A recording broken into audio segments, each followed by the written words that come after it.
For the last 8 months, CBS News has been investigating the collapse of hospitals serving some of the nation's most vulnerable communities. CBS News chief medical correspondent Dr. Jon LaPook takes a look at how investors are making millions while patients are being stripped of their needs. Just an elderly person, trouble breathing is all I have so far. When Delaware County Memorial Hospital in suburban Philadelphia closed last November, veteran paramedic Jim McCann says it was a blow to the community of 85,000 residents the hospital once served. It's put pressure on the entire healthcare system, the EMS system. Everybody's feeling this. This really hit hard. In 2016, Los Angeles-based Prospect Medical Holdings purchased Delaware County Memorial. By 2018, with the help of private equity investors, the company had acquired 20 hospitals in 6 states. In Pennsylvania, Prospect Medical promised to dramatically increase service to the community. But last November, the hospital shut down. 28-year-old Cecilia Vizuete was turned away from the ER. She was having trouble feeding her 1-year-old daughter because of a breast infection. They said I should look on Google Maps for another hospital. Inside, the hospital was empty except for a few nurses charged with cleaning the place out. Angela Napolitano worked there for 41 years until the day it closed. It was a sad day. Sorry. It was a very sad day. The closure hasn't hurt everyone. A CBS News investigation has learned that in 2018, before the hospital closed, the company took out a $1.12 billion loan and then paid themselves a $457 million dividend. Sam Lee, the CEO of Prospect Medical, took home about $90 million. You found a way to navigate you making money and leaving those people in the lurch. That's what they did.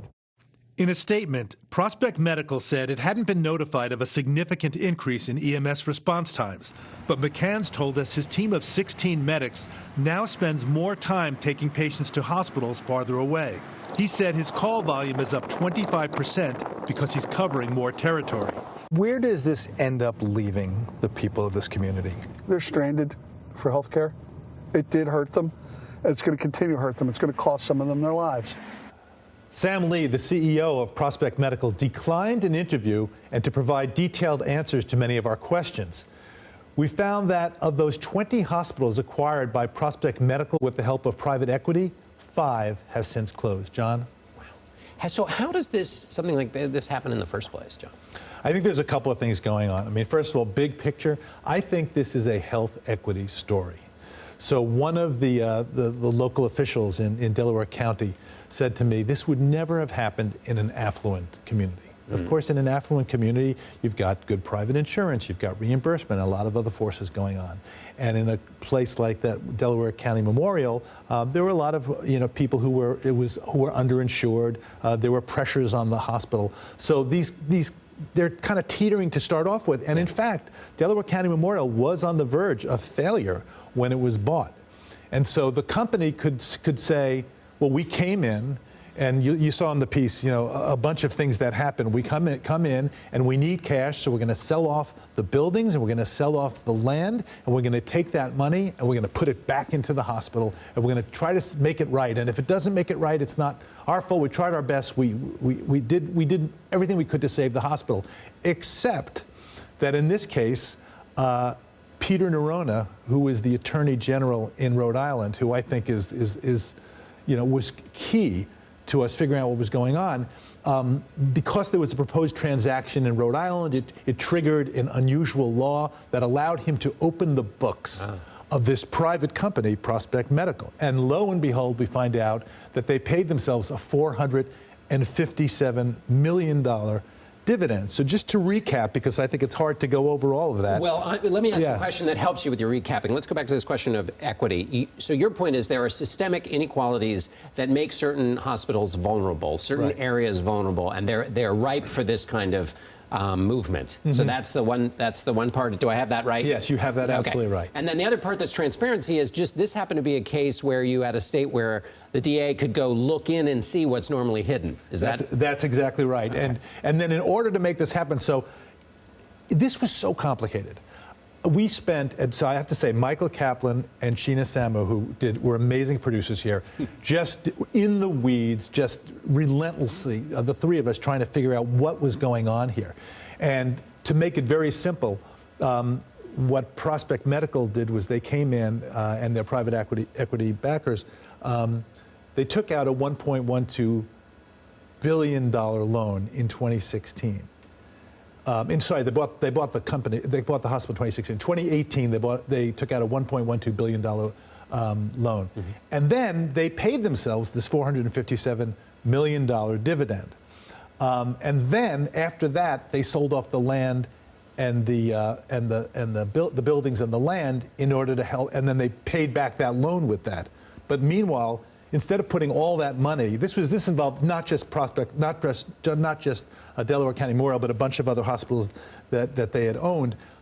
Instead of putting the money back into the hospital, at least $457 million of it was in their pocket. That is called a leveraged dividend recapitalization, mm-hmm.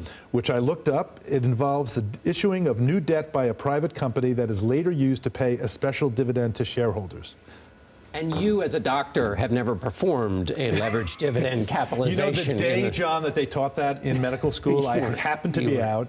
And I think this isn't, we're kind of kidding about it, but it's an important point here, right? Exactly. The important point is that we did this investigation for like 8 months. We read everything we could because Peter Nerona was able to look at the books and also have two independent outside consultants, sort of accountant type people, look at the books and digest it for us and give us sort of a digested version of it.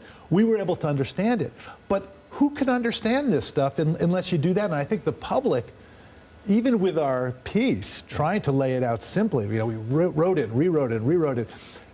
I think it still can be hard to understand. And that, I think, is one thing that protects the private equity companies from sort of, a day of reckoning, because it's kind of hard to figure out what's going on. Right. The hospital becomes a carcass in the profit actions of the company. You went to another hospital as well. Yeah, we went to Texas Vista in Texas, and we'll talk to you about that tomorrow morning. I mean, we have a whole follow-up because Gayle King said, is this a one-off kind of thing? Is this an anomaly? And so we said, we're going to take you up on this.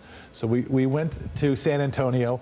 And it's not as clear there. And this is where an important point comes up. This is a place, you'll find out tomorrow, where there's a lot of underinsured and uninsured. There's legitimate pressures, as there was in Delaware County Memorial. And then they end up closing the hospital. And because, again, it's a private company, there's no transparency. Right. So we could go in, and like we did with Prospect Medical, where Peter Nerona opened up the books. We don't have that same visibility in Texas. We don't know exactly what happened. And maybe as we're winding down here, I think the punchline is the theme that Peter Nerona told us was he has this very unusual law mm-hmm. that is in Rhode Island that allows, when there's a transaction that's proposed involving a hospital sale, it trips this law, and then he gets to look into the books.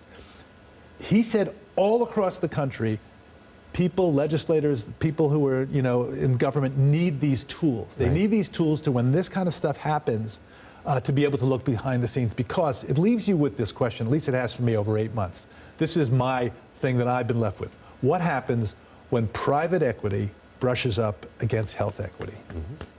There you go. You've teed it up for tomorrow's piece. And it's always nice when Gayle King is your assignment editor. Gayle King gives me an assignment, I got to bring it home. Can't say the dog ate my homework. Jon LaPook, thanks for being with us.